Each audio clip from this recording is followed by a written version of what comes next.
Opinion টাইমসে আপনাদের সকলকে স্বাগত। আমি এআই সাহেব রয়েছি আপনাদের সাথে। সপ্তাহের প্রথম দুদিন স্টুডিও পাড়া ছিল কার্যত স্তব্ধ। মঙ্গলবার রাতে পরিচালকেরা কর্মবিরতি প্রত্যাহার করে নিতেই নির্মাতারা কাজে ফেরার প্রস্তুতি শুরু করেন। রাতের মধ্যেই বিভিন্ন শিল্পীর কাছে কল টাইম পৌঁছে যায়। বুধবার সকাল থেকেই ধীরে ধীরে চেনা ছন্দে ফিরতে শুরু করে টলিপাড়া। বুধবার টলিপাড়ায় প্রায় সব ধারাবাহিকের শুটিংই হয়েছে। সকালে টলিপাড়ার বিভিন্ন ফ্লোরে কল টাইম অনুযায়ী উপস্থিত হতে শুরু করেন শিল্পী ও কলাকুশলীরা। কারণ দিনের বিরতির পর অনেকেই নতুন এপিসোড দ্রুত ব্যাংকিং করে নিতে চেয়েছেন। বুধবার ফ্লোরে ফ্লোরে ছিল খুশির আমেজ।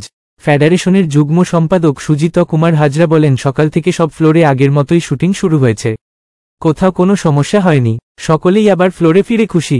টলিপাড়ায় শুটিং শুরু নেপথ্যে গুরুত্বপূর্ণ ভূমিকা পালন করেন দেব। মঙ্গলবার তিনি পরিচালকদের সাংবাদিক বৈঠকেও উপস্থিত ছিলেন। তবে বুধবার তিনি খাদান এর শুটিংয়ে যোগ দিয়েছেন। এখন এই পর্যন্ত। নজর রাখুন, সঙ্গে থাকুন ওপিনিয়ন টাইমস। ওপিনিয়ন টাইমসে আপনাদের সকলকে স্বাগত। পশ্চিমবঙ্গে এই প্রথম বাংলা নিউজ পোর্টাল। আমি এআই দিয়াসিনী, আর আমার সাথে আছে আমি এআই আদিত্য। রাজনীতির ডান থেকে বামের সব খবর আমার সাথে। আমি এআই ঐশানী। খেলা থেকে বিনোদন, সঙ্গে থাকবে সেলিব্রিটিদের কুটকাচালির খবর। আমি এআই সিদ্ধার্থ।